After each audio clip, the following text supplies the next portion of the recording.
9 India news में आपका स्वागत है। आइए चलते हैं आज की ताजा खबरों की ओर। दुष्कर्म की झूठी शिकायत करने थाने पहुंची महिला पर पुलिस ने एफआईआर दर्ज कर ली है। वह झूठी शिकायत दर्ज करवाकर 5 लाख रुपए ऐंठने की फिराक में थी। इसके लिए उसने एरोड्रम थाने की सब इंस्पेक्टर को आधे पैसे देने का लालच भी दिया था। फिलहाल आरोपी महिला फरार है, जिसकी तलाश की जा रही है। एकता उर्फ नम्रता पति रवि कुमार जैन निवासी नेहरू नगर ने एरोड्रम थाने में शिकायत की कि चंदन नगर में रहने वाले राहुल ज्ञानी ने उसके साथ 60 फीट रोड स्थित न्यू जेल कैफे में रेप किया।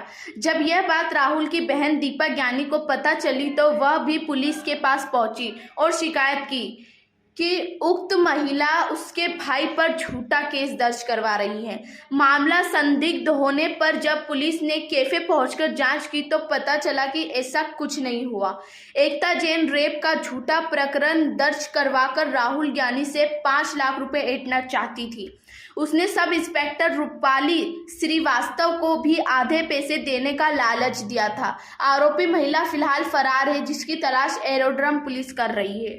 एकता उर्फ नम्रता पति रवि कुमार जैन जो 36/2 नेहरू नगर थाना MIG के रहने वाली थी, थाने पर अचानक उपस्थित हुई और उप निरीक्षक रूपाली श्रीवास्तव से मिली। उसने बोला कि मेरे साथ राहुल ज्ञानी नाम का व्यक्ति जो चंदन नगर का रहने वाला है, उसने मेरे साथ में बलात्कार किया है, मैं इसकी रिपोर्ट दर्ज कराना चाहती हूँ। उससे जब पूछताछ की गई तो उसने गुमराह करते हुए पहले तो उसने चेहरे पर काला कपड़ा बांध रखा था, जिसको हटाने के लिए उप निरीक्षक रूपाली द्वारा बोला गया। बोले नहीं, आपको इससे क्या मतलब है, मैं मास्क नहीं हटाऊंगी, आप तो मेरी रिपोर्ट लिखो तुरंत। और फिर उससे जब पूछा गया कि तुम नेहरू नगर की रहने वाली हो तो यहाँ कैसे आई रिपोर्ट करने, तो बोले मैं MIG थाने गई थी, MIG थाने के बाद मैं फिर यहाँ आई हूँ, मेरी रिपोर्ट तुरंत लिखो।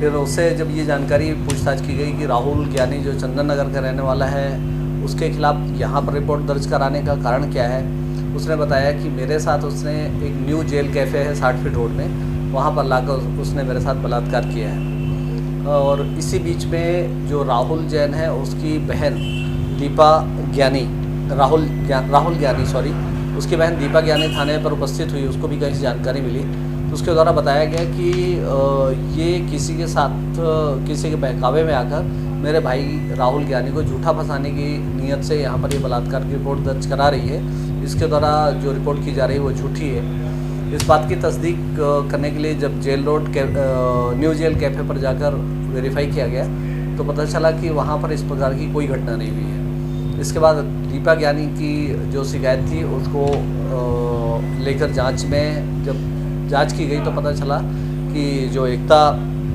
जैन नाम की महिला है, ये राहुल के खिलाफ में झूठा 376 का प्रकरण कायम कराकर उससे 5 लाख रुपए लेने की फिराक में थी। और इसके एवज में जो सब इंस्पेक्टर रूपाली थी उसको भी इसने आधे पैसे देने का ऑफ़र किया था। इन सब परिस्थितियों को देखते हुए वरिष्ठ अधिकारियों के संज्ञान में लाई जाकर और आरोपिया एकता जैन के विरुद्ध में धारा 384, 388 भारतीय दंड विधान के तहत अपराध क्रमांक 506/2022 दर्ज किया गया है।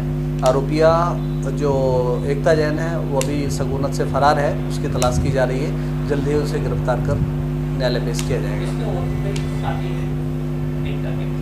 फिलहाल अभी उसकी गिरफ्तारी के पश्चात उसे पूछताछ पर ही वस्तुस्थिति के बारे में स्पष्ट हो पाएगा कि इसके पीछे और भी कोई है शामिल या अकेले वो ही पूरा ये घटनाक्रम जो है वो तैयार करके थाने पर उपस्थित हुई थी।